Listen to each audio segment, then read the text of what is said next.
All right, last question. Yes, sir. Now, that's a very good question. The question was, what key issues are likely to come up in the Supreme Court? You know, we have a Supreme Court right now that is an activist, fundamentally illegitimate court. Last summer, in a period of 24 hours, we saw two utterly lawless decisions. The first, a handful of judges rewrote Obamacare, rewrote the statute in order to force that failed law on millions of Americans.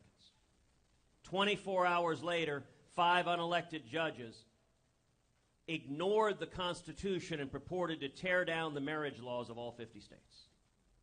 Both of those decisions were fundamentally illegitimate. They were judicial activism. They were wrong, and they will not stand.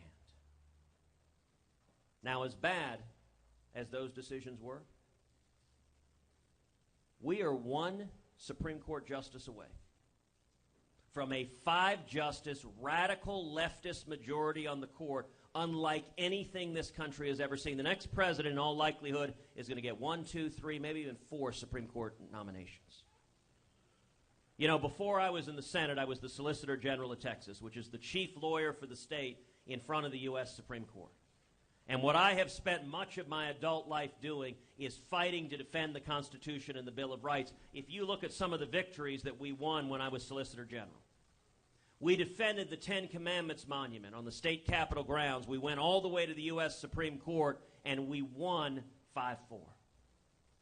If Hillary Clinton is elected, puts one more leftist on the court, that decision is reversed, and we will see Ten Commandments monuments all over this country torn down because a radical Supreme Court says we cannot acknowledge the Ten Commandments. Another case I litigated was leading 31 states defending the Second Amendment right to keep and bear arms. We went to the Supreme Court. We won 5-4.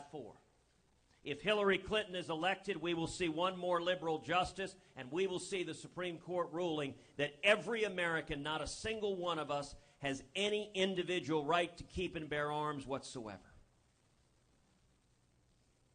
When I was in private practice, I represented over 3 million veterans pro bono for free, representing the Mojave Desert, defending the Mojave Desert Veterans Memorial. A lone white Latin cross was built over 70 years ago to honor the men and women who gave their lives in World War I.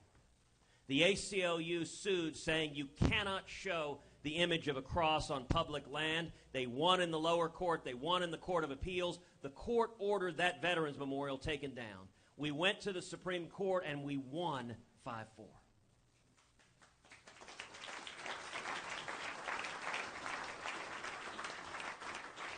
If Hillary Clinton is elected president, we will see a radical Supreme Court ordering veterans' memorials to be taken down all over this country. We are just steps away from the chisels coming out in Arlington to remove the crosses and stars of David on the tombstones of our fallen soldiers.